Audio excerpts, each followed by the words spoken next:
Siapa yang dikecualikan daripada melaksanakan ibadah tawaf wada? Yang pertama, seseorang yang mempunyai penyakit daimul hadas. Contohnya, jemaah itu ada penyakit kencing tak lawas.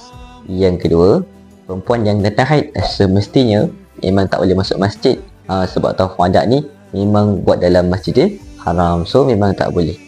Yang ketiga, jemaah yang terluka dan luka itu dia punya darah tak berhenti-henti keluar. Walaupun dah balik ini, tapi darahnya masih tetap keluar dan tak berhenti. Selain daripada golongan yang saya cakapkan tadi, semua wajib melaksanakan ibadah tawaf wada. Wajib kini ingin meninggalkan Mekah lebih daripada 2 mahalah, iaitu pergi ke Taif, pergi ke Madinah maupun pergi ke Malaysia semula. Kalau ditinggalkan dengan sengaja, berdosa dan wajib bayar dam. Dapat sesuatu, bolehlah share kepada semua yang ada, insya-Allah.